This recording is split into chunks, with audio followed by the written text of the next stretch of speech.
Close your eyes and imagine. What if the things in life that cause us the greatest pain, the things that bring us grief, are challenges? Challenges designed to help us grow, to ultimately become what we were always meant to be. We feel like we've been buried, but what if, like a seed, we've been planted? And having been planted, we grow to become a mighty tree. Now, open your eyes. Open your eyes to this way of viewing life. Come with me as we explore your true, infinite, eternal nature. This is Grief to Growth, and I am your host, Brian Smith. Hey everybody, this is Brian Smith back with another episode of Grief to Growth. And today I've got with me, they're all special guests, but some are very special guests. And I would say Curtis Childs is a very special guest. I have to admit, I'm a little bit nervous. It's not every day you get to interview one of your internet idols. But Curtis is let me read his bio. Curtis is a director of the host of the Off the Left Eye program. I told you I was nervous. The Off the Left Eye program, which is a YouTube program. Also, it's a podcast. While Curtis was obtaining his degree in communications from Oakland University, he experienced an internal battle with depression that led him to question God and his lifelong interest in Swedenborgian theology. That's a big word, Swedenborgian. After a period of intense suffering, he recovered from his depression with the help of modern medicine, therapy, and a return to the spiritually uplifting messages he found in Swedenborg's writings. So what Curtis is now doing is he's applying his education and his desire to help others finding peace through Swedenborg's insight by producing and hosting the weekly webcast. As I said, it's called Off the Left Eye. And Curtis is happiest when he can use Swedenborg's concepts to help someone solve something that they used to think was unsolvable. So with that, I want to introduce Curtis Childs. Hey, Brian, good to see you again. Thanks so much for having me on the program. Yeah, like I said, I'm really excited, a little bit nervous about having you here. As I was telling you before we got started, I know your channel's been around for a long time in internet years. You said it started in, was it 2010? 2010 is when we uploaded the very first video to it, yeah? Yeah. I discovered it in 2015, and even that in internet years, it's like forever. The internet years are kind of like dog years. You know, it's like 7 years for every year. So the channel's been around for a long time. I don't even remember how I discovered it. It's one of those synchronistic things. But the channel's all about a guy named Emmanuel Swedenborg. So what I want to do is I want to give some people, first of all, some idea who Curtis Childs is, and then we'll talk about who Emmanuel Swedenborg is. Right. Cool. Yeah. So that bio, right, was written by somebody, after I talked to them for a little while, and it places some of my origin story and my struggles with depression, that's one point of it, but there's a lot. I'm thinking about here on the Grief to Growth podcast. When I was 6, my sister was killed in a car accident. Actually, my whole family was in the car accident. And so, grief and sort of the searching for, do the people that you love, are they still there? Where do you think about, to the mind of a 6-year-old, it's just that, like, this doesn't make sense. So this was part of, what's spurring me to look for how do you find a picture of life that connects or allows you to make sense of something like that? So I had access to Swedenborg spiritual tools my whole life. I mean, my parents went to a Swedenborgian church, there's not that many of them, but I was around one of them. And so I've always known that was something. I think the reason why we talked about the depression in that bio was when, and that was around 18, 19, 20, just about when I was starting college, when I really started to have trouble grappling with my mind and what it's like to deal with just an overrun of anxious thoughts and depressing feelings. And it was really strange when it first came on. Like, what? I couldn't put my finger on it. I would never have thought to call it depression, but it's just this everything negative the dial got turned up and turned up. And so I started looking for, what do I do to combat this? I mean, what's out there as a resource? And there's a lot of great resources, but the one that became the most potent for me was this Swedenborg's message. And originally, it was too much. It was too technical, too theological. I got too wrapped up in it. I just need to back off. And that was when I really started to read a lot of near-death experiences. And that was just this easy access to love and hope. But then I started to be able to peer into Swedenborg's message and find not just, here's some sentences on a page, but this is talking about how my mind works. And this Yeah. is giving me the tools and the leverage to move things and get out from things that I couldn't before. And that had an impact on me and led me to say, well, if I found something that's helpful, I better share it with everybody. So we started Off the Left Eye to try to make accessible stuff that people might just walk right by, and not know that there might be something in there. Not for everyone, maybe, but for whoever needs it, we want it to be an option. So that's a little bit of me and sort of what drives the work that I'm involved with. Mm-hmm. Yeah, I got to say, you do make Swedenborg accessible, and I downloaded the Swedenborg books, and I haven't read them. I have to admit, because Swedenborg is hard to read, and so way I put it is, you guys read Swedenborg, so we don't have to. And the great thing about Off the Left Eye is you make it accessible, you make it relatable, and you make it current. Because Swedenborg lived in the 18th century. Yep. So tell us a little bit about Emmanuel Swedenborg and who he is, because I'm almost 60 years old. I had never heard of him until I found out about your channel, and now I assume everybody knows who he is, but not everybody does. No, I think people should, and it's interesting you say like Swedenborg is hard to read, so we'll do it so you don't have to. And I don't think everyone's got to read Swedenborg. It's just like you can be really good at basketball without knowing physics, Mm-hmm. but you're using physics all the time in basketball. So Swedenborg is describing something that I think is just true. It's just how reality works. And so he's got this really comprehensive description to something that nobody else I think is really describing, but doesn't mean that everybody's got to end up getting into those books. What we're trying to do is show you this is where it shows up everywhere in life. So Exactly. yeah, so that said, so Swedenborg is a fascinating story and super obscure. Not many people at all know about him. And I think the quick answer to why is he started to do all this weird spiritual stuff. He was a scientist who was a scientist and inventor. And back in the 18th century, so 1700s, it was a lot easier to do science than it is now. I mean, now you get really smart people who study really hard and can only really master one little bit of a field because the fields have gotten so complex and the things that people are doing is so technical, it's so hard to do. Back in Swedenborg's day, one person could really sort of master all of the disciplines. Mm-hmm. And that's, I guess you get this idea of the Renaissance person.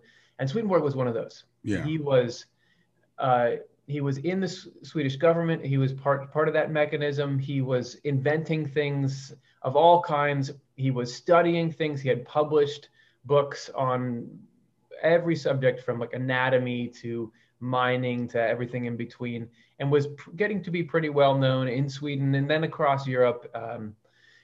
Got to hang out with royalty and important people, and was doing well, but then started, through this whole series of experiences. I mean, that's actually very well documented, but I'll say he started to change course. He had this event where the spiritual side of reality was made abundantly clear to him. And he suddenly realized that this is where all of my training and learning how the physical world works has been setting me up for, because this is the final piece. He was always throughout his life really interested in the human soul and where does what we would now call consciousness reside and how does that work, and he was definitely immersed in Christianity in particular, but religion. I mean, his father was a bishop in the Lutheran Church, and Swedenborg was practicing Christian and was very interested in reconciling faith and science, because at the time when this is when you really in earnest had people saying, look, science is debunking religion, that you've got these religious claims, but here we are in this intellectual renaissance and we know all this stuff now. We can explain how things work. We can develop technology, and religious explanations for the world are falling apart under scrutiny. So Swedenborg, and in the Bible in particular, people were critiquing it as, is there really any value in this document? And what Swedenborg was finding is this way that the tenets of religion and what science was finding out about the world actually are pointing to a common reality. And so to him, this became his quest. And he's changed course. He started all the publishing he was doing and all the other kind of science stuff. Now he was just publishing about the Bible and its spiritual meaning, like what it's actually about. He was publishing about heaven and hell and the life after death. He was, and he was, it was a lot of weird stuff. He was talking about how he could talk to angels, talk to spirits, go actually, what we now call an out-of-body experience, and go see what it's like in the afterlife. So obviously, a lot of people thought he was crazy, and his reputation took a hit in the scientific community. And but it also took a hit in the religious community, because while there was a lot of stuff that he was validating from a religious viewpoint, a lot of it clashed with the Protestant doctrine of his time. Right. There were teachings out there like faith alone, all you need is faith. And he was adamant that was toxic, that was leading people away from the loving life that Jesus Christ was trying to point people towards. He had this audacious claim that there could be multiple religious paths to heaven, that actually what your motivation, are you trying to do what's right and good? That matters more than what doctrine you have. Mm-hmm. Not that there isn't some doctrines that are more accurate than others, but it doesn't matter how accurate your ideas are. If you're doing everything for selfish reasons, that's what is in your spirit. So this was stuff that made the church mad. So the church is mad at him, mm-hmm. Science is laughing at him, and he kind of evaporates. There were some people who saw value in what he was doing, but even beyond that, what you just mentioned, stuff is hard to read. It's technical. It's wild. It's out there. It takes a very specific kind of person to be willing to give it a chance. Yeah. And so, since I and the people I work with did, but once you get in there, past the confusingness, past the strangeness, past the wait, who is this Swedenborg? What you find in there, it's like you found this little weird door in the side of an old building that's just kind of on an abandoned lot, and you opened it up, and well, this is interesting, and you start going down some musty stairs, and you get to the basement, and there's just gold everywhere. Like, just if you imagine, like in DuckTales, Scrooge McDuck, like this huge pile of, this is like wow, this is a treasure that should be in museums all over the world. This is huge, but it's in such a weird little place. That's kind of the feeling I get with Swedenborg. Like, wait, don't walk by this door. There's more down there, or I guess up there would be a better correspondence, but there's more in there than you know. So we're trying to just show people how to get past the initial barriers and into this. And the gold, what I mean by gold, is it's stuff that is going to make your life better. This is stuff that is going to answer questions. It's going to clarify how to be a human being. Mm-hmm. It's going to connect you to God, all that stuff. You just go look at the comments on our channel. It does these amazing things in people's lives that I wouldn't have ever even dreamed it could do. So we're just gonna make sure that there's public access. Yeah. So there's answer to a couple other questions at once. Yeah, no, I appreciate that. And the thing is, I was thinking about this before we started. One thing about Swedenborg, when you listen to the channel, he talks over and over again about correspondences, kind of as above, so below, and science actually started the scientific method with the belief that there was a orderly creator that made an orderly creation. And we could understand the creator by understanding the creation. That was the driving force behind the scientific method. And I guess it was around Swedenborg's time we started to fall away from that and started this idea of science and religion going two different directions. And Swedenborg, I think about this, as you said, he was kind of fighting with the scientists and fighting with the church. And I think about, like, Jesus was fighting with the church and fighting with the government. So that's what happens when people are like revolutionaries, when they get too far out ahead. And that's the way I view Swedenborg, is like way, way, way ahead of his time. And then this other thing, but he was almost 60 when he started having these experiences. Is that right? Yeah. Mid 50s. Yeah. So it was definitely his second half of life. And so the life expectancy in Sweden in his time was like in your 30s. And so he was already ancient by the time he started. He lived to be somewhere in his 80s. So it was definitely he had a whole life and career before this even started. Yeah. So today, I know you said you attended a Swedenborgian church. I know there are a few. There's actually, I think, even one in Cincinnati where I live, but they're very few. Would you call Swedenborgianism, is it a religion or a philosophy, or is it what? Yeah, it's not a religion, because those churches, they're great, but Swedenborg didn't start a church. Right. What he did was he published these books and sent them to influencers. So he was trying to send them to the leaders of the Lutheran Church. And he thought his hope was, and there's certainly some of his later works are really sort of Christian apologetics and Reformation. He was trying to reform the church, and he was hoping that his works would have an impact on that. But he also would write whole works that were aimed at philosophers and try to get those out. He would try to get them to the universities. He was trying to get people to absorb a worldview. I think it's certainly a worldview that is full of all kinds of religious stuff. It talks about things like, why do churches do baptism? Why do they do communion or Holy Supper?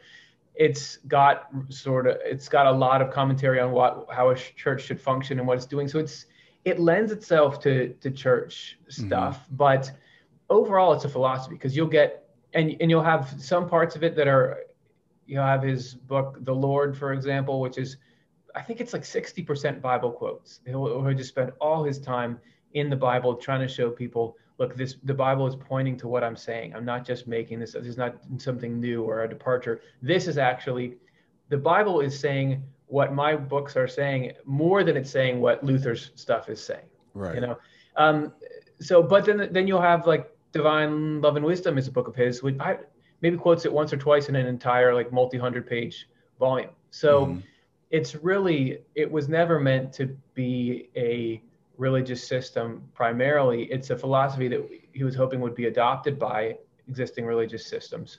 So I think there's been, throughout the history of, since Swedenborg died, you had early followers of his that started reading groups and things. And then at some point after that, and I'm not an expert on this history of Swedenborg's influence, but I think there was a group who was saying, okay, should we start our own church based on this stuff? And some people wanted to, some people didn't. So they did. And there's been mild success for those churches. They've always had small numbers. There's also been a second track of people who have been influenced by Swedenborg and gone on to influence the world, but weren't within a church system. The most famous one is probably Helen Keller.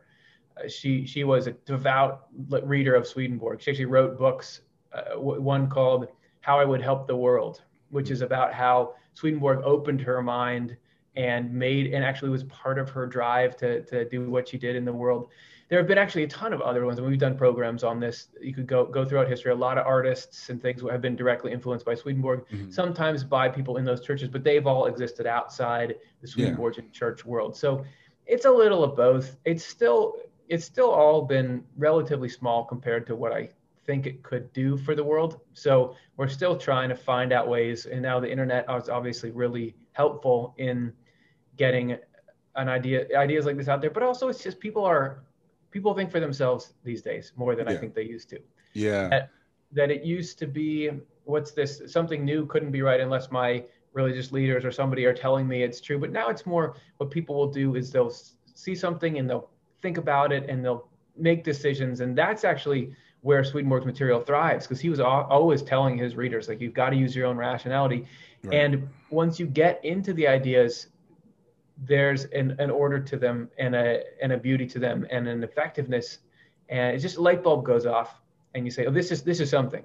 So, I mean, that's how it's been for me and a lot of others.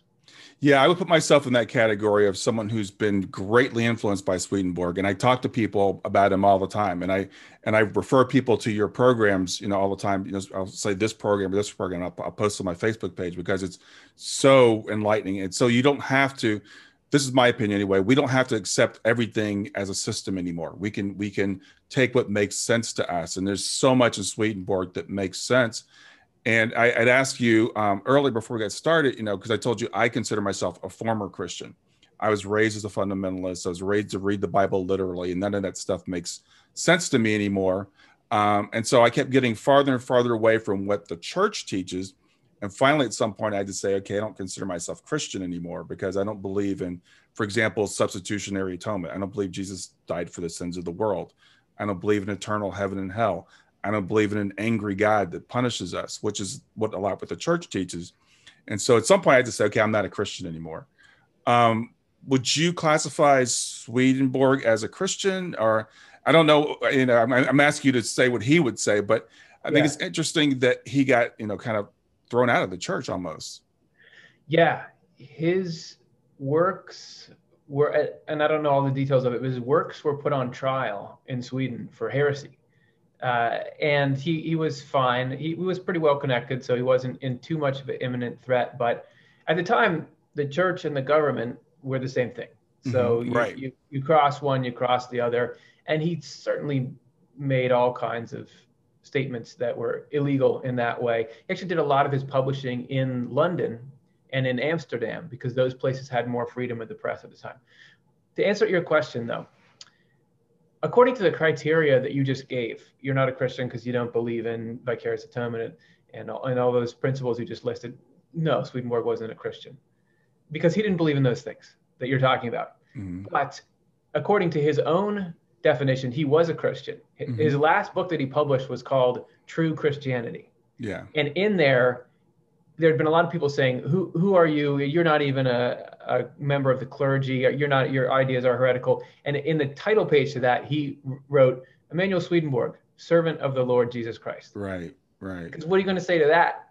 And so Swedenborg might say you are a Christian, Brian, because to him, you listed ideas, right? With Swedenborg says there are two things that make us human: our will, right, our feelings, and then our intellect or our beliefs. What makes you who you are is your will, what you love, what you care about, what you're trying to do. Your beliefs are a key part of that, but they aren't. If the will wants something, it will bend the mind to get justification for whatever it wants. So, and really what for him, the church, whether or not you're a Christian, whether or not you're in the church in its smallest unit is inside an individual. So you could have on any Sunday, a bunch of people sitting in pews next to each other.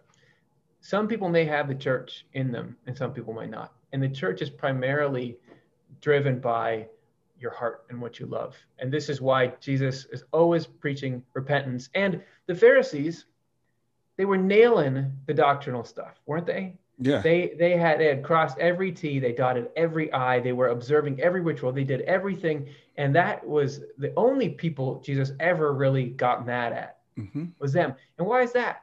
It's because they didn't have love. They didn't have the love that he was talking about. That is what Jesus Christ is. That's what God is love for the whole human race. And so it doesn't matter what your religious ideas are, if they're not founded on that love, every one of them is corrupt. Because if you are a really super religious person, meaning you have all the concepts that you said that you're not believing that, okay, so somebody believes them, they have the whole Bible in their mind, but what they love is their own eminence and having power and getting to tell people how to live their lives. And that's what they're getting their thrills and their joy from. And the reason they like the religion thing is because it puts them in a position of power and they kind of imagine an afterlife where they rule over everybody else and everyone that they hate goes to hell. That is the opposite of Jesus Christ. And so if that's what's driving you, it doesn't matter. You put all Swedenborg even says that in the afterlife, all the ideas you have that don't agree with your will, you lose them. They eventually go away because you go to what you love. That is what defines you. So I would say that what Swedenborg would define himself as a Christian and what he would say makes you a Christian is not that there isn't an important role that the right beliefs can play. Otherwise, he wouldn't have taken all this time to carefully parse out this theology and explain, like, for example, the vicarious atonement that you're talking about that Jesus took on. He said, no, that's not what it's talking about. But here is what it's talking about, what Jesus Christ did do, which that's a whole talk in itself. Right. But it's something. There's not, the angry God that punishes us. No, that's not true. But here's why you read about an angry God in the Bible and what it's talking about. So yes, he was trying to plant a flag and say that stuff that you guys are peddling right now that allows for you to commit all these atrocities and creates this loveless world and it's just really this hierarchy of power and money. That's not Christianity. this that's actually following Jesus and the message that he gave is Christianity. What's Jesus always doing with the Pharisees, where they come and say, hey, it's the Sabbath, don't you help that person? And he's saying, lighten up. Yeah. It's not about the rules, it's about the people. I mean, I'm paraphrasing, but in the story, was the man made for Sabbath, or was the Sabbath made for man? And then there's the woman caught in adultery, and they're saying, you better kill her. That's the law. And he says, I'm getting goosebumps just talking about it, because it's so obviously this story about what's important and about love. And they're all saying, well, you're not following the rules. And Jesus Christ, God, is saying, I'm going to tell you something about the rules. Right now, what's reasonable? Okay, she made a mistake. Have any of you not made a mistake? It's the love that should have the truth at its disposal rather than the other way around. Yeah. It shouldn't be that the ideas are putting us into this fundamentalist fanaticism that is really a smokescreen that lets our desire to control and attack each other really have the reins. And that was Swedenborg's.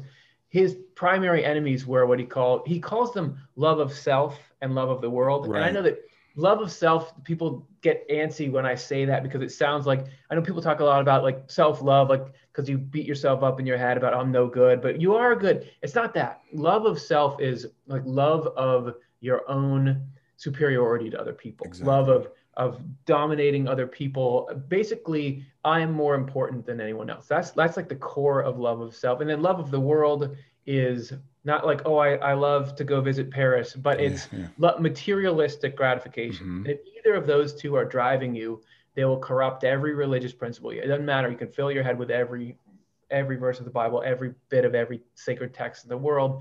If that stuff is in charge, you're in trouble. So to be a Christian, well, you got to look at what's Jesus Christ really about. And when somebody says, what do all the law and all the prophets hang off of? Love God, love the neighbor. So go learn what those things do. Otherwise, you got all this stuff and nowhere to hang it. So. Yeah. When I say that, it's really, and it's something that a lot of people struggle with, because we still consider ourselves to be followers of Jesus. I still consider myself to be a disciple of Jesus. But when people hear the word Christian in today's modern times and they think of the church, I'm not a part of that church. And I like the way Swedenborg uses the word church. And this is something you learn when you start to get into Swedenborg. There's different terminology you have to learn. And the church is actually within people. The church is not the building. It's not the organization. The church is within us. So he uses the word differently. Now, Swedenborg also uses the word the Lord a lot. And he talks about Jesus as the Lord. So explain to people what Swedenborg's view of Jesus is. It can be confusing for people. Sometimes we'll get people coming at our channel and saying, well, why, if Swedenborg is so great, why doesn't he ever talk about Jesus? Why doesn't he ever talk about Jesus? Why didn't he say Jesus? And he does sometimes, but what you need to know, he writes early in one of his earliest works is, and I think this was a common practice in his day is, and again, everything he wrote was in Latin, so it's about the translation and everything, but he says, when I'm talking about Jesus, I'm going to say the Lord. So whenever you hear the Lord in Swedenborg's works, that's Jesus. And for Swedenborg, there was this Christian idea that there are these separate persons of God, right? There's a Father and a Son and a Holy Spirit, and they're one, but they're sort of different. And there's a lot of interpretations of that. Mm-hmm. To Swedenborg, there's one God, and God is one in the same way that we are one. So we have a spirit and a body, and then our actions. Mm-hmm. So if you want to break it down like that, so you have the Father being the Spirit. So the Father is the God that you, the entirety of God. So this is more than I'm going to be able to understand, than you're going to be able to understand. Mm-hmm. Jesus is like the body of God. So if I'm thinking about really trying to know who you are, Brian, I could do a lot of stuff. I can go talk to people who knew you when you were a kid. I can interview you, talk to you for a while. There's a lot of stuff I can try to do or I can study things you've made to try to understand you. If I really want to interact with you, I go to where you are. Where's your body? And we'll talk. Although Zoom makes it so now I just got to be pointed at the right camera. Yeah. But what I'm trying to say is, and tell me if this is making sense. What I'm trying to say is there's you, and then there's your body where you are. And we know that we're more than our body, but the body's important, right? So Jesus is, in essence, the way that we can connect with the infinite God. We'll get back to Grief to Growth in just a few seconds. Did you know that Brian is an author and a life coach? If you're grieving or know someone who is grieving, his book, Grief to Growth, is a best-selling, easy-to-read book that might help you or someone you know. People work with Brian as a life coach to break through barriers and live their best lives. You can find out more about Brian and what he offers at www.grieftogrowth.com, www.grief2growth.com, or text growth, GROWTH, to 31996. If you'd like to support this podcast, visit www.patreon.com/grieftogrowth, www.patreon.com/GRIEF2GROWTH to make a financial contribution. And now, back to Grief to Growth. So Jesus is this point that somehow God did this amazing trick of, hey, I'm going to be able to present myself to you in a way that you can interact with. So that's Jesus. And then the Holy Spirit is the activity coming out of God. So what Swedenborg calls divine providence, how God affects the world around us to lead us and teach us and do everything like that. So Jesus is, to Swedenborg, Jesus is God. This is, and the incarnation of Jesus on earth wasn't the start of Jesus, like the divine human is already a thing, but Jesus was this particular way in which God had to, again, the human race was in danger of those two loves that I talked about, love of self, love of the world, taking over everything. Like we had gotten so enamored with this warlike, greedy way of life that really there was there's real danger that human beings would all destroy ourselves, and that we would lose our ability to love and understand what's true. And so Jesus had to come and rebalance everything.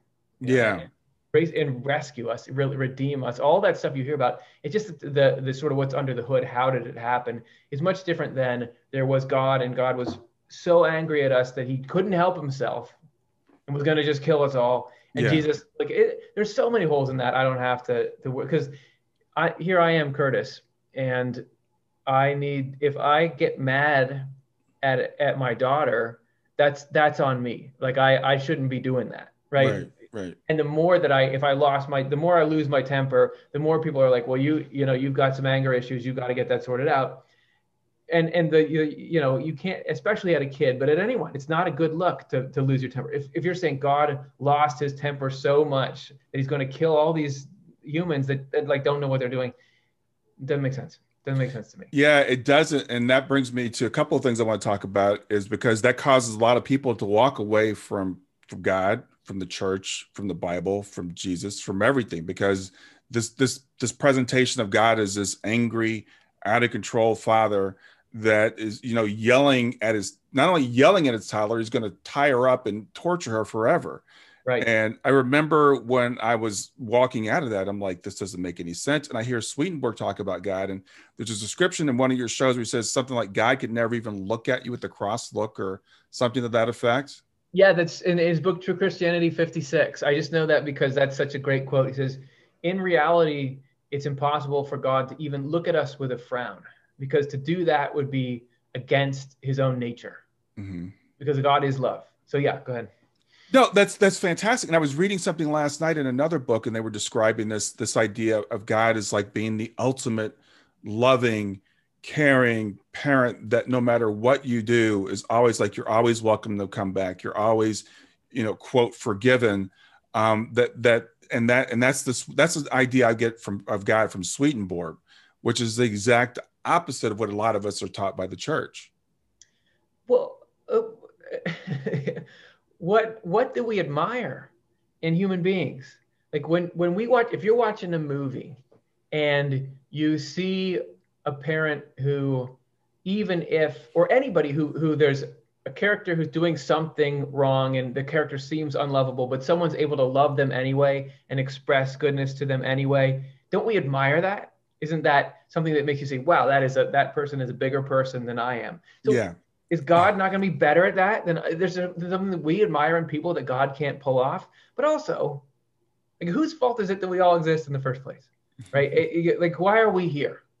And if you think about God, you just think about your own kid, and if think about the heartbreak when you've got a parent who the little kid grows up and you have them as like a 1 and 2 year old, and they've got all this innocence and it's just like joy, and you just are feeling like they've got to do great. And let's say that they some hard things happen or something, and they go down the wrong path and start to get into all kinds of criminal activity, and really they cut off contact with you, and it's you really want them to come back. You're going to be devastated. And you think about God, where do we get our love for our own kids from? Yeah. As God.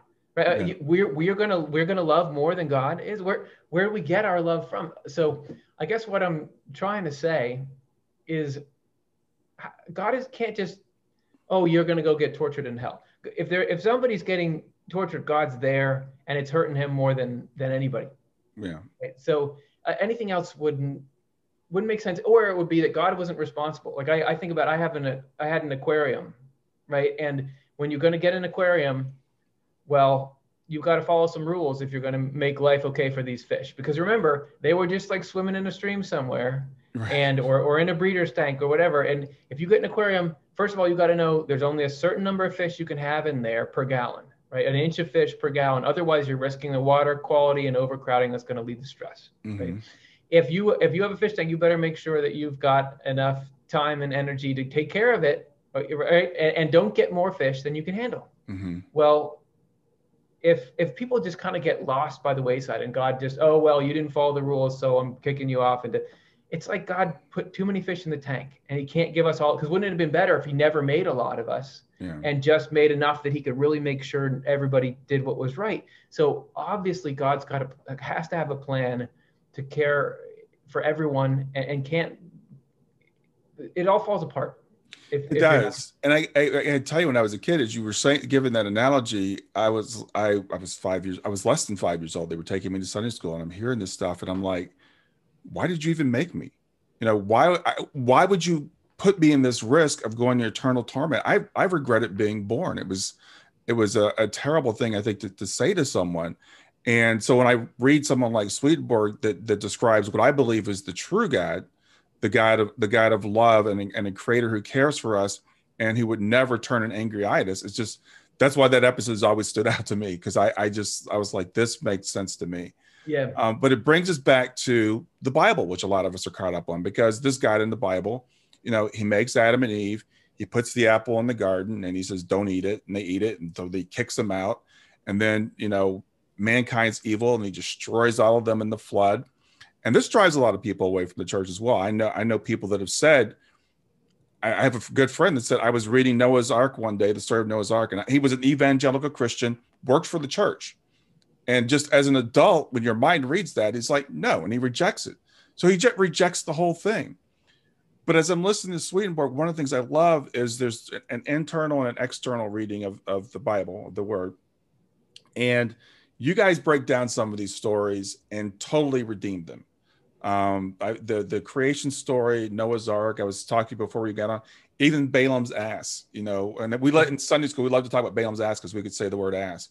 But even that story of the talking donkey, which makes no sense, from a literal point of view, you guys break that down. So talk about that internal, external reading. Yeah. Actually, reading the Bible literally, as I understand it, is a relatively new phenomenon. This is not how people used to read it. And I think the antidote to reading the Bible literally is just open it and start reading it. You're going to find so many things that make a literal reading impossible. And it just seems really obvious that it's not even meant for it. You just open to the creation story. You get these two creation stories back to back. You have stuff that doesn't make sense in its sequence. Very quickly, you can tell this is not what that's meant for. And if it was literal, if it was just supposed to be, I'm telling you exactly what's going on, the order doesn't make any sense. Why are we following the story of these few people in there? Why isn't it God saying this, do this right now? this is what you should do when you're 13. This is what you should do when you're 14. It's just the whole thing is not set up like that. And even Jesus goes and talks about the inner meaning of scriptures when he's on the road to Emmaus. And he says he opened up to the disciples everything about him in the law and the prophet. Well, there's no Jesus in the Old Testament, but here he is saying, look, this is about me. Mm-hmm. So there is precedent. It is a book that is written in the language of God, which is what Swedenborg calls correspondences. It's the same language that you dream in, and it is the language by which spiritual things and physical things can communicate. It's actually a language that is written into everything. That nature is a correspondence, just like the Bible is. This is why you have all these religions around the world where things like worshiping in a grove of trees or worshiping on a mountain, that these are sacred things to them, because there's not just, the Bible is this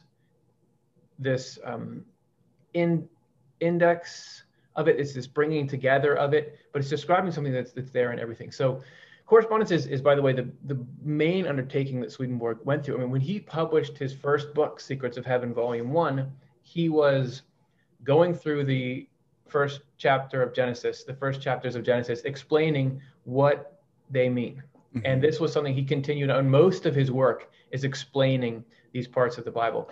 And really quickly, what I love about the internal sense, what makes me say like, oh, this is it. This has got to be it. Because not only does it give you something that is intellectually and emotionally satisfying and insightful, but it also solves the frame of reference problem.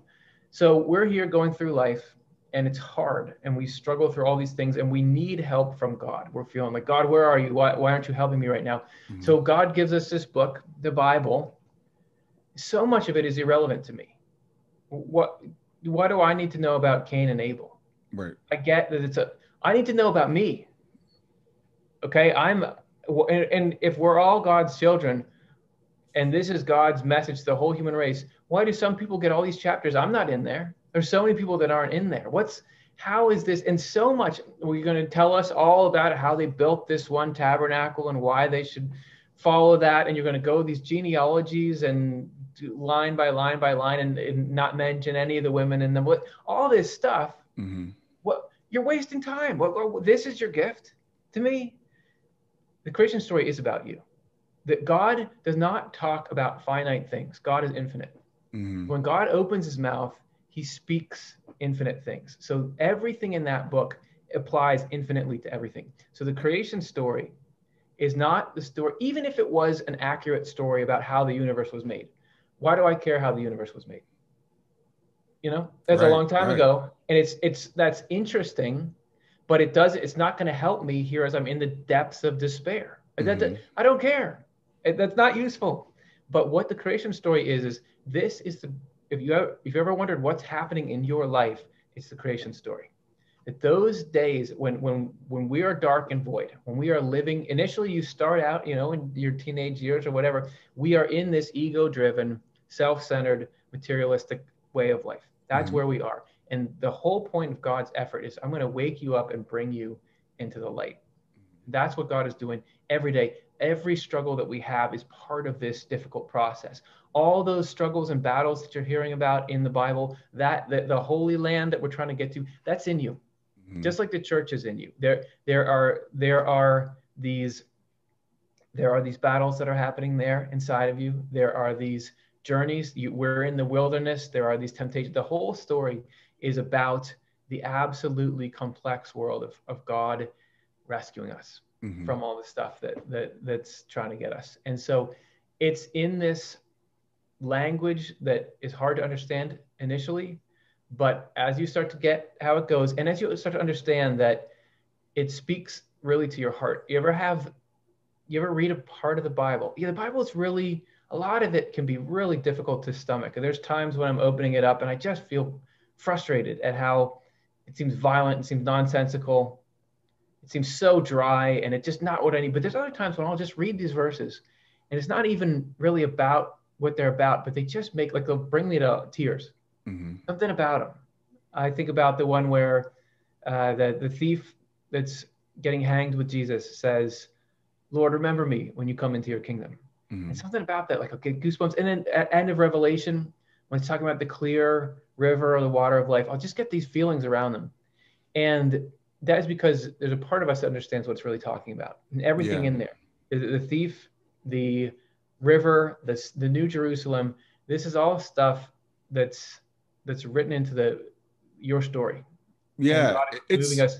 The Bible is your story. Yeah, it's written in the language of metaphor, which the modern mind has trouble understanding. I think the people at the time understood it, and it was beautiful and it made sense. And then we come along, and as you said, it's a relatively new development where people started reading literally. But again, when you grew up in the church the way I did, we were told that's the way it was always. So what I love about your show and your channel is you take these stories, and when I read the story of Sodom and Gomorrah, when I read it just on the surface, I'm like, who are these people? But when you guys break it down, it's like every character in every story is an element of ourselves. So the story, and so when you talked earlier at the very beginning, we talked about your journey and how Swedenborg tells us how our mind works.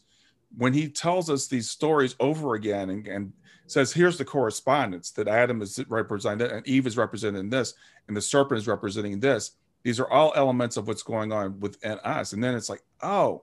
And so I get so excited when I hear one. Like I said, I have to share it with everybody, and I'm like, I hope somebody listens to them, because it's beautiful that it does tell us our story, who we are individually, what's going on within us, and this journey that we're all on from the ego-driven thing back to where we originally came from. Yeah, it's really, goes from being a burden to a joy. And it's the way that when it says, like, Jesus comes in the clouds, Swedenborg says that the clouds are talking about the literal meaning of Scripture, and that in there is the potential for us that you can meet God in the book. Like when you're saying, oh, actually, this does make sense. This is suddenly, like, I understand how I'm being cared for, and that's like, oh, we're reaching Jesus through the book, because it's giving us this window into how God operates and what God's doing. Yeah, I guess that's a Swedenborg. He's like a decoder ring for the Bible. When we read it, it's like, this doesn't make any sense. And then I watch your episodes. Like I said, I don't read Swedenborg, so don't think I'm the smart guy that reads Swedenborg. But I watch off the left eye. But when you watch the episodes, you're like, yeah, this makes sense to me.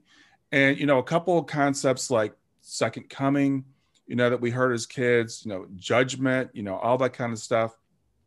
But let's talk about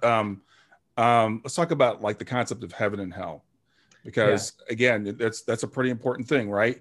And growing up, binary, you're good, you're in, you're bad, you're out. You worship Jesus, you're in. You don't worship Jesus, you're out. What is Swedenborg's concept of this idea of heaven and hell? Yeah, it was a great one to touch on. None of his books were that popular, but his most popular one was called Heaven and Hell. So it's a good place to start. I want to be, right before I jump into that, I want to say, if you're looking for an easy way to start seeing that the literal sense of the Bible lends itself to some kind of internal sense, do you remember before how I talked about you have your will or your emotion and then your understanding, and that there's these two primary parts of being a human being? Look at the didactic nature of the Bible, how there's always these pairings. Go start reading the Psalms. They'll say, your justice is on the hills and your judgment on the valleys. Like, there's always these two pairs. And Swedenborg says each of those, because it has reference to the two parts of us. This is what's going on in your heart. This is what's going on in your mind. So just start to read the Bible with that. You'll see it's always this pairing of things. So that's just a little cue. Yeah. Heaven and hell, when the pleasure of evil is felt as good, that is hell. That's a quote from Swedenborg. So you can be in hell today. When I'm in hell is made up of a series of feelings that are all related to this love of self and love of the world that I talked about. Heaven is related to the two great commandments, love of the Lord and love of the neighbor. So we can be, heaven and hell are primarily, just like the church is a state of heart and mind, heaven and hell are states of heart and mind. A couple of important things to clear up around that. So first of all, hell is not a God is punishing you thing. The hell that we talk about is when heaven and hell are defined by what you make the center of your life. Right? And if you make hellish stuff, which is everything that you think of, like being mean to people, harming people, exploiting people, whatever it is. If your joy in either being apathetic to people or actually joy in harming them, you make that the center of your life. When you make that the center of your life by willingly and intentionally doing it and justifying it, that is hell. Like you're in hell there, and that kind of life attracts misery to it. And you might have times when you're feeling good, but then there's always this, that just negativity follows that stuff, right? And the more ego driven you are, the less at peace you are. Because even if you're doing well, as soon as somebody doesn't give you the praise that you want, or as soon as somebody crosses you in some way, Swedenborg says, what is more easily upset than this love of self? So you have this stuff in you that can make hell, or you can make heaven. And the state of heaven it's driven by love of serving people. That is the core of heaven. There are different kinds of, I'm just trying to think of where you'd start, because it's such a complex concept, but it is. Think about this. There's different kinds of joy in life. Heaven and hell are both centered around different kinds of joy. So hell is centered around the joy in evil. Like there's a reason why everyone does terrible things all the time. There's a pleasure in revenge, right? There is a pleasure in exploiting people. There's a pleasure in dominating people. Those are the pleasures of insanity, as Swedenborg calls them. That makes up hell. There are other kinds of pleasures, though. If you think about the joy in knowing you made a difference for somebody, we've all experienced that at some time. You know, I know I did that, and then maybe sometimes it's really vivid, sometimes it's kind of mute. That's heaven. The joy in doing something good for somebody is heaven. So the more you cultivate that and the more you work on that, the more that what follows that is peace, because you grow to lose your desire to really worry about where you end up in the hierarchy of human beings. You lose your desire to control everything. You start to trust God. You find joy in doing good things that are inherently healthy. It allows you to have relationships where you're loved and love in return, and brings you into this state that's called heaven.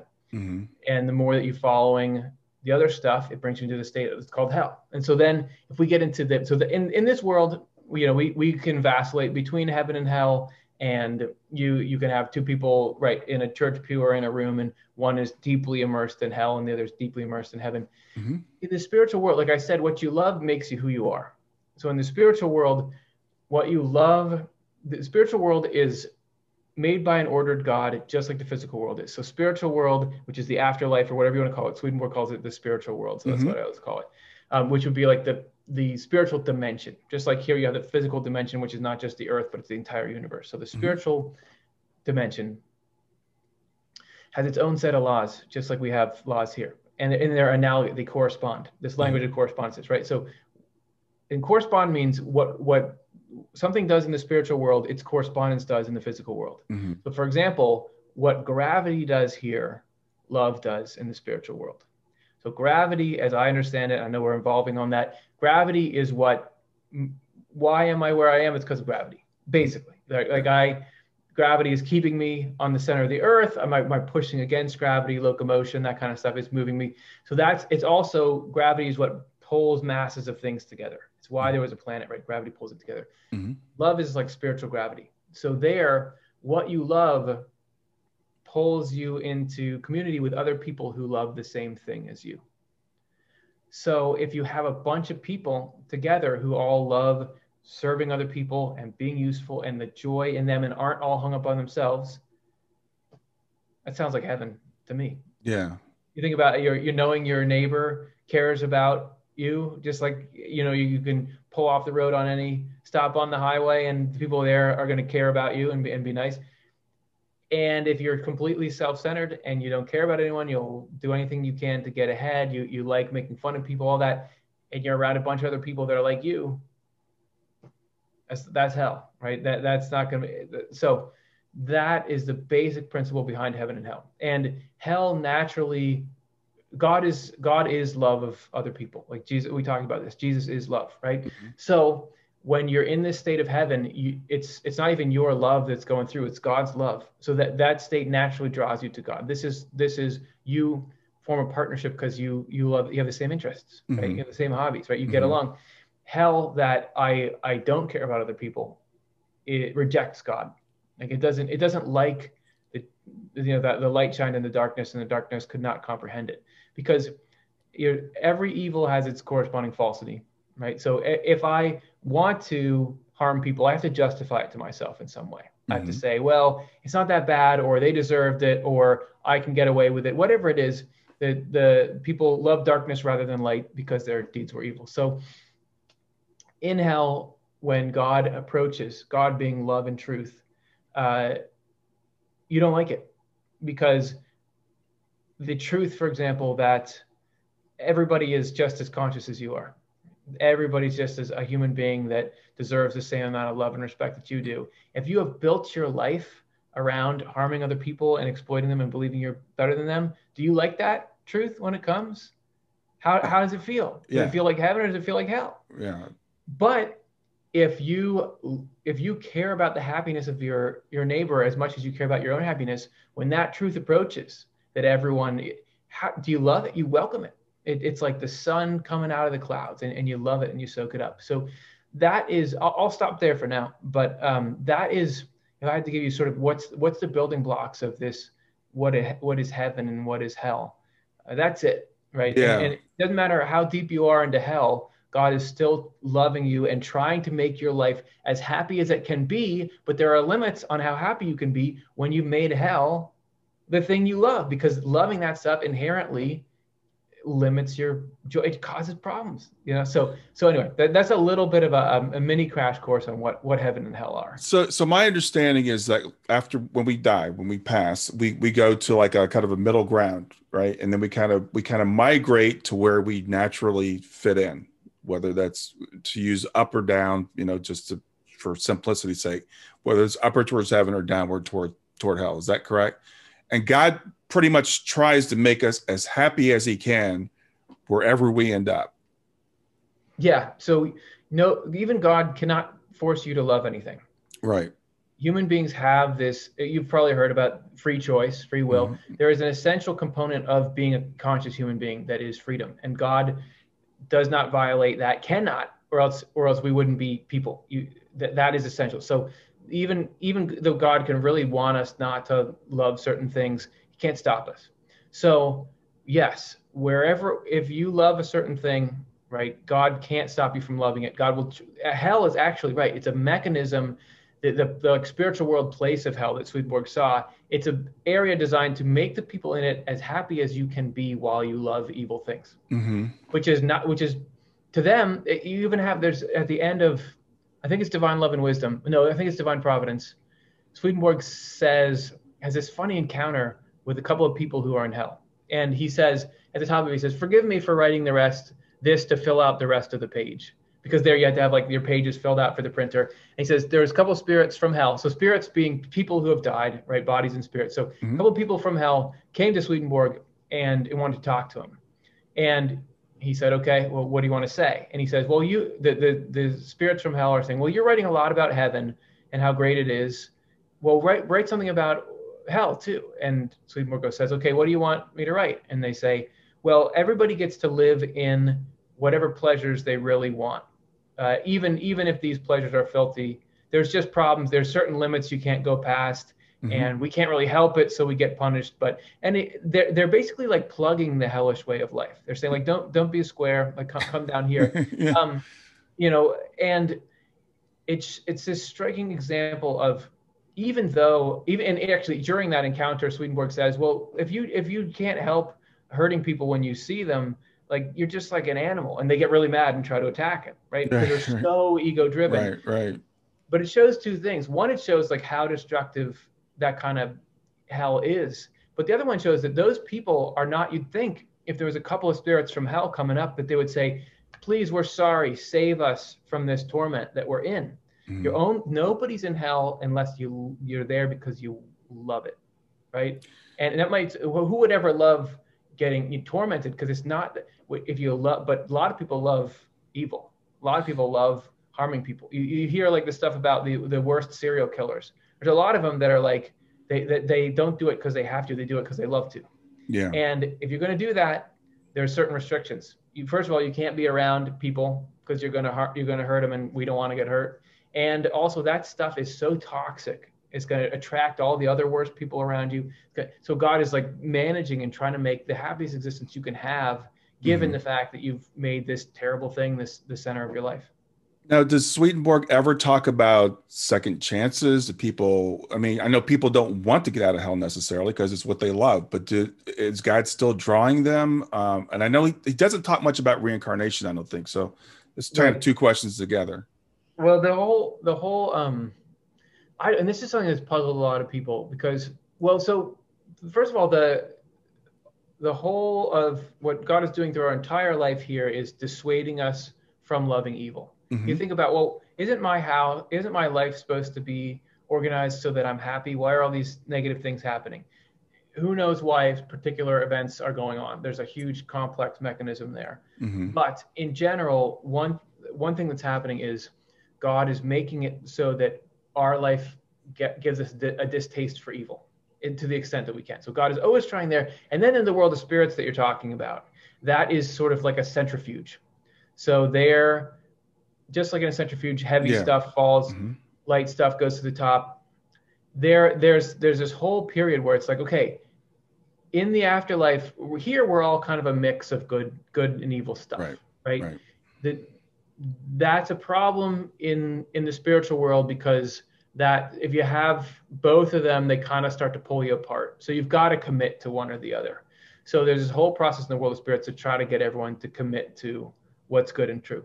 And then so there's all these chances to try to, but then if somebody's still choosing hell, I don't know, like he at some points he says you won't change, or not like you can't, but you won't. But then there's also a lot of other places where he'll talk about, people who even there, everything negative, nothing that hurts can be allowed unless some good is coming out of it. So even in hell, people are, through these negative experiences they're bringing on themselves, are being purged of their desire for a particular kind of evil. So he does talk about people even there, and even being brought up to where they can do some more menial but useful things, so they can get some of the joy of usefulness, because heaven is all doing useful things. We talked about everybody's always improving there. I don't know, is whether, like, I would think, if you think about what we were talking about before with God and made each one of us, and it's like, gonna think about the grief of God. If we're talking about grief, the grief of God of losing anybody to this totally limited life. When is God going to stop wanting to bring them into heaven? That's all that the universe exists to provide a heaven for the human race. That's what Providence is always doing. So when is God going to say, well, okay, I give up on you, right? That's the whole point of anything.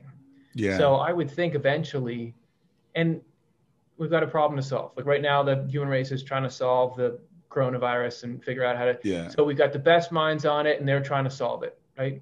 And the smarter people are, and the better technology they have, the better they can solve it. So God's got a problem. All these people are loving it. You think he's not working on a solution? Like what else? What's he doing then? Like what's he spending his time on? So, there's a guy that a philosopher that his name is Thomas Talbot, that wrote a book called The Inescapable Love of God. And this is a concept that I love, because what he says is basically, God never gives up on us. This is one lifetime, but God never gives up on us.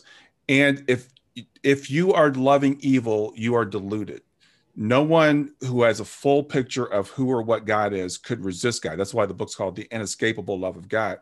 So there's some sort of a shadow, there's some sort of a veil that we don't really understand who or what God is, because we'd have to be attracted to God if we really understood it. So his thing is God's always working to tear that illusion down so they can be. And once we fully understand, then how could you not? I mean, that's because that's who we are. God's our creator. Yeah, well, isn't it true that the more you learn about people, the more you understand the love, right? Then they say, like, if people have prejudices, the solution is get them more in contact with people that they don't usually get in contact with. If and just the more you the more you think you have a person in your life who you're like maybe like is in business with you, or you have some kind of contentious relationship, but the more you understand their life and their story and the more you know, the more love fills in. So I think this is exactly like what you're talking about. Yeah, well, what people reject is this false image of God, this angry God that we were taught about, this judgmental God. And I think that's what people reject. Oh, yeah, for sure. Yeah. And why wouldn't you? Yeah. Because that's not fair. That's not good. Like, but I also, isn't it fascinating that God is, if I was that lovable, I would not be hiding it. Would I? Me as Curtis. If anybody really knew me, they just couldn't help but just totally love me, I'd be like walking all around like, everyone, look how good I am. But here's God, who is that inescapable, but is backing way off.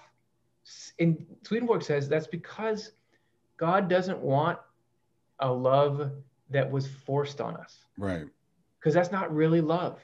You think about, sure, love is a great thing, but so is freedom. So is the greatest thing is love that is freely chosen without any threat behind it. Right, exactly. And without any compulsion behind it. There's a certain elegance to that. It's just like in a, if people are going to get married, like it's got to be this, like, well, we both want to do it.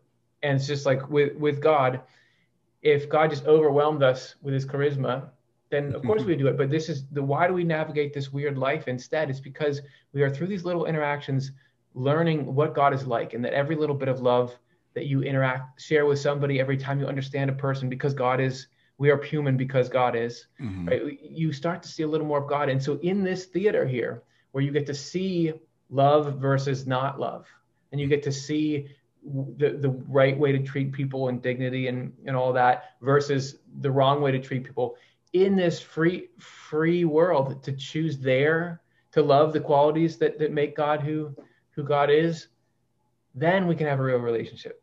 Then we can. So, and then God can okay, yeah, I'm gonna give you everything, but you needed to learn.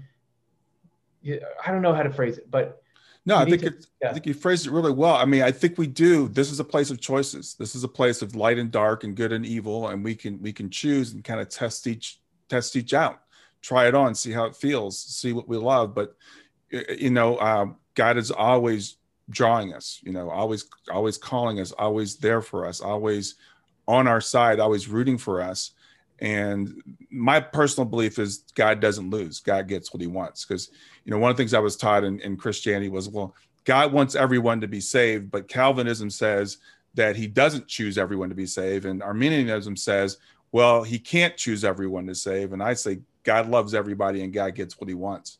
So I think eventually God will draw us all back to him, but we can choose whether that's going to be an easy path or a hard path. Right. And look at all going back to the Bible, the biblical narrative, and all of its violence and all of its confusion. Isn't it like life that we have this story of, and isn't it like Jesus's life? He showed up and you'd think, okay, he's God, things are going to go great. But how'd it go? Right? It's this total, all I'm saying is the chaos and the confusingness of the Bible remind me of life. That it's chaotic and it's confusing, and it's that there's this hidden providence inside of it. That even though you look at your life and like, if I was sitting down and designing my life, I wouldn't. No, I'm taking this part out. I'm putting this new part in. I actually going to catch that bus when I missed it. But it's like I just can't understand the decision making. But there's a spiritual sense to our lives where all this stuff we're talking about, this in ways that you can't understand, God prepping you to receive heaven. It's happening, and it's just like it's a correspondence. So it's everywhere. It's just like the body. We've got these bodies, and we sort of know how they work, but all the stuff that's going on inside there. Like I think of if I was going to try to stay healthy. Okay, what do I do? Well, I should eat healthy, put healthy food on my plate and eat it, and I'll run for 15 minutes this morning. You think about that versus what's going on inside the body, like how that food is broken down, how those nutrients are distributed. There's all kinds of problems and emergencies and things in my body that are getting fixed without me even knowing it. Right. That this is like what God is doing with us, that we don't really understand even what the point is. Like why go through all this? Well, It's about our love and our will, and that there's this whole formation, just like in the womb, all these conditions have to go just right for us to get formed. Yeah. And so it is right now, our spirit is getting formed in the same way. And each moment, Swedenborg says, every moment holds a series of consequences that extend to eternity. So like everything ripples out, like the butterfly effect ripples out forever. And you think about the processing power that's needed to line that up, so that he talks about, like, if you're shooting an arrow and you're a mile away from the target, even the teeniest little deviation, you get way off the target. That's how it is with the trajectory of our life. If God isn't making these little micro adjustments all the time, there's that much care, but it's confusing because we can't see, if, like, with life after death, 1,000 years down the road, and how this is going to help Right. that. And it's I'm not trying to say life isn't confusing and hard, but you can get some real peace at times out of this idea that, okay, the reason it's confusing is hard is that there's really complicated things going on. And the more that we start to understand, is why the Bible is good, the internal sense. You understand what God is actually doing, then it starts to make more sense. If we don't understand the objective, we're not going to understand the day-to-day. But if we can start to look for it, Swedenborg says, with divine providence, like the God's guidance of our lives, you really, even doesn't matter how spiritual you are, you're probably not going to understand what's going on in the moment. Yeah. But you can start to look back at your life and see things and see, oh, I'm starting to see how good things came out of that. Yeah. Let's end on divine providence, because that's I think a very important concept, and I want to just tee this up by saying, I was talking with a client yesterday, and we were talking about, like, my life. My daughter passed away like 5 years ago. My 15-year-old daughter, and that's her behind you. This is my daughter behind me, Shayna.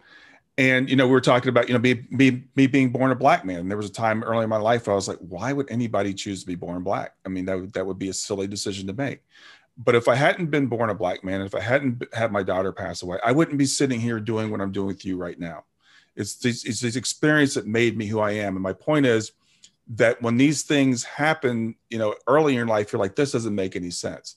But at some point in our life, we can start to see this come together. So talk about what divine providence is, and what was Swedenborg's point of view on divine providence. So divine providence is what is God working in our lives. It is like the short version of it. And divine providence has like specific goals, and its goals all revolve around what lasts forever. So, that weeping may last through the night, but joy comes in the morning. And I'm not saying, Swedenborg is adamant, even if it's hard to picture this intellectually, he's adamant that God doesn't make bad things happen, but that there are certain things he can't prevent for the sake of the goal. So evil makes bad things happen. And I'm not talking about, like, if something bad happens in my life, it's because I was doing something evil, but you just think about it like pollution. Because we've been polluting all the world for so long, I can't go and drink from the river near my house. Used to be you could go to any stream and just drink from it, right? That's how you got your water. You just drink it up. But because because of all this, like, pollution we've done for so long, that's awful. We got to do a whole new thing. Now you got to filter your water and all that. So because there's been so much love of self, love of the world, and the human race, there's all kinds of negative stuff going on in ways we can't comprehend. Bad things are unavoidable, right? This is just part of what it is. So what providence is doing, though, is making it so that good is brought out of everything bad. And like you talked about, and I appreciate you being willing to share your story about Shayna and thinking about, so I there's no way, like, with my sister, with her, like, that God is saying, like, well, I'm gonna take this person out of your life to teach you something, right? Like, I think that would be terrible. But for whatever reason, it can't be prevented. And I'm gonna see my sister again in the afterlife. She's there right now. And who I am now, because I've had to deal with that grief and all that, I've learned some things. It's been a hard learning, but it's look at same thing with me. Look at where I am now. Oh yeah, absolutely. Yeah. And I wouldn't be where I am without the hard stuff.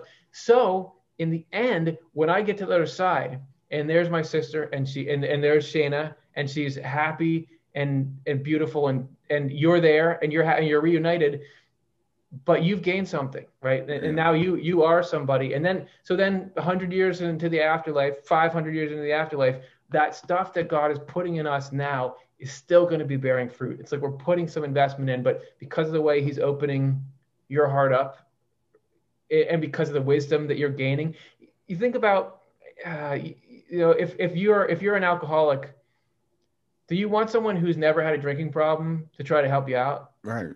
No, absolutely not. All the potent teachers that all the stuff that the people who've developed the stuff that I've used to help with depression, they were struggling with depression when the world goes through terrible things. You know how everyone always talks about like Hitler and Nazi Germany, like don't be like that. Don't be like that. It was this like terrible thing that happened, and you'd never say that was good, but look at what it's done after that. Now we know what that is. We can say like we've identified a kind of evil, and it's almost like with a disease. Once you've caught it once, your immune system now knows, look at that. We know how to fight that now. Right. So now whenever something sort of veers toward that, you can say, no, we know what that is. So this is the way that the human race can confront evil. And in our individual lives, we can confront problems. And like, here you are, now making this huge difference in all these people's lives, helping them deal with their own grief and everything. So divine providence is looking first and foremost at how does that change what you love and what you care about, because that is who you are, and that is going to go, that is part of your eternal spirit. And like we said in heaven, the joy of heaven is being useful to other people. So you don't just think, oh, in the world, on earth here, I'm going to help people deal with grief or whatever, and then I'm going to, who knows, just sit around in heaven and be happy. Right. Heaven, the joy of heaven. So the stuff that you're learning here, you're going to be even better at it, and you're going to be helping somehow in the afterlife people with or you're helping people here. Who knows what it was, but that work that we're putting in, getting you to be able to do what you can do now, that's going to pay dividends to the human race to eternity, right? Because you're going to be helped. So every day, you think about how much help you're going to be given. So in the end, I'm just thinking, it's in the end, providence brings just unlimited good out of temporary bad. And that's what the equation, that's how the equation balances. Yeah, I love that. I think that's a great way to end. Curtis, thank you so much for doing this. It's been, I can't even tell you how much of a pleasure it is to sit down and talk with you. And I want to tell everybody that the channel is Off the Left Eye on YouTube. That's the name of the podcast as well, I believe. I listen to the podcast because I listen to it while I'm walking, but everybody check it out. Curtis, any final thoughts? Oh, well, this was fun. And I really enjoy you inviting me into this conversation, and I get excited whenever I'm talking about stuff like this. It makes me think like definitely suffering leads to this joy in the idea of being able to end suffering. So there's one part of Swedenborg where he says you can't really know what good is unless you know its opposite. And one thing I can look back on everything negative I've gone through and see is it has stoked this fire in me, this enthusiasm for nobody should have to go through this stuff that we're going through. And how can we solve these problems, and how can we bring joy to people? And that's, I think I wouldn't care about that as much if everything had always gone right for me. I would have just been more interested in, okay, well, how can I get the next thing on my agenda to continue to be obsessed with myself, right? So, there's definitely times when I would have been upset to say this, but things, I can see where we're going. Even though I've had tons of times in my life that I'm not saying it's okay, God. I'm saying this is not okay. And I don't think we're supposed to get to the point where we're saying this stuff is okay. I think you think about a kid who goes through something hard, just because that's the best metaphor. It's like, no, of course they're going to cry and be sad. And God is not expecting us to not be sad and be upset and be mad at him. And I'm mad at God all the time, but because you can't help it, because stuff is so hard, right? But in moments like this, I can look and say, like, I think this is going to be okay. I think we're going to be okay. I think that in the end, it's going to be just like the near-death experience people say. Like once you see the full picture, like you're saying, once that shadow is gone, I'm going to shake God's hand and say, like, you know what? You did it the right way. And I'm just so excited for what we're going to do next. Wow. Thanks. Wow. That gave me goosebumps. Thanks, Curtis. Thank you. Have a good rest of your day. That's it for another episode of Grief to Growth. I sure hope you got something out of it. Please stay in contact with me by reaching out at www.grieftogrowth.com. That's grief, the number 2, growth.com. Or you can text the word growth to 31996. That's simply text growth, GROWTH, to 31996. Since you're watching this on YouTube, please make sure you're subscribed. So hit the subscribe button and then hit the little bell here, and it'll notify you when I have new content. Always, please share the information if you enjoy it. That helps me to get more views and to get the message out to more people. Thanks a lot and have a wonderful day.